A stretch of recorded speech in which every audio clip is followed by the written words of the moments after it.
Hello, I'm Vidal Diaz-Leal. I'm a software developer engineer on the Edge team, and this is what's new in the Edge Developer Tools for version 1.10.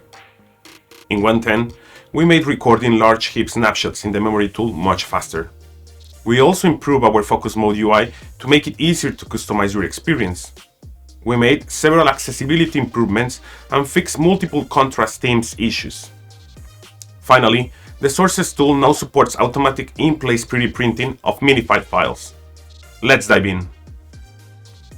First up, recording heap snapshots in the memory tool is now much faster.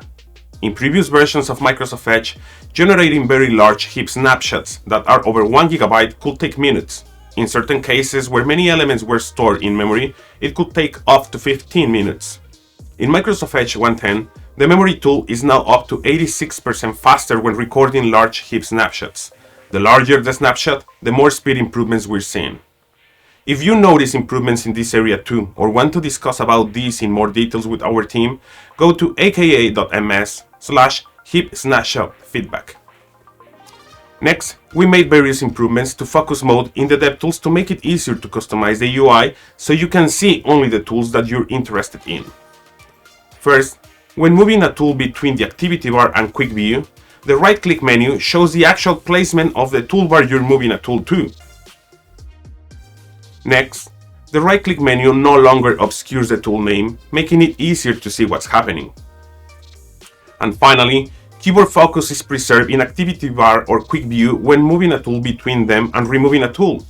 This is very important for keyboard shortcuts and assistive technology users. This way, when moving the currently selected tool from one toolbar to the other, or when removing a tool from the toolbar, the keyboard focus remains in the current toolbar. To learn more about focus mode, go to aka.ms/focus mode. Next, accessibility is very important to us. That's why we keep improving DevTools release after release so that assistive technologies can work more easily with it. In Microsoft Edge 1.10, we made several accessibility improvements. First, screen readers now correctly report when the More Tools menu is expanded. In previous versions, screen readers reported that the More Tools button was collapsed when the menu was actually expanded. This is now fixed. Next, you can change the dock location and activity bar location by using the keyboard in focus mode. This wasn't possible to do before, and with Microsoft Edge 1.10, you can now change this location simply by using the arrow keys. Finally, screen readers now correctly announce which theme is currently selected when scrolling to the list of available color themes for DevTools. Speaking about accessibility, we know that the Windows contrast themes are very important to many users. In Microsoft Edge 1.10, we improved support for contrast themes in the Network, Console, Issues, and Sources tools. These tools now have much better support for contrast themes. For example, in the Issues tools, when the Desert Contrast theme is applied in Windows, focusing a particular issue made it hard to read the text. Now, in 1.10, focus issues are outlined and the text is easy to read. As another example in the Network tool, selecting a particular request also made it hard to read the text before. Now, selected requests have a proper background to text contrast. Finally, the Sources tool now supports automatic in-place of pre-printing of minified files.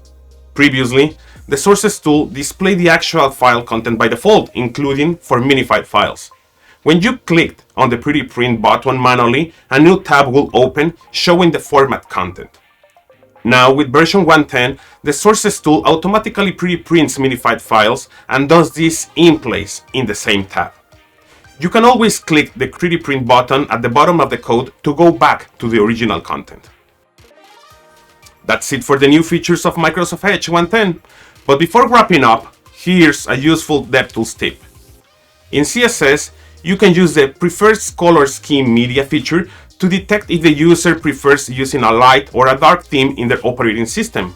This way, you can customize your website appearance to match the user's preference.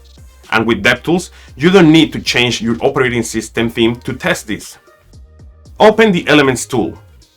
Click on Rendering Emulation button in the Styles tab. Choose one of the Preferred Color Scheme options. That's it for today. If you have feedback, ideas, feature requests, or bugs, join our community on GitHub at github.com/Microsoft Edge/DevTools. Be sure to follow us on Twitter at MSEdgeDev and like and subscribe to stay tuned for what's coming next in Microsoft Edge 1.11.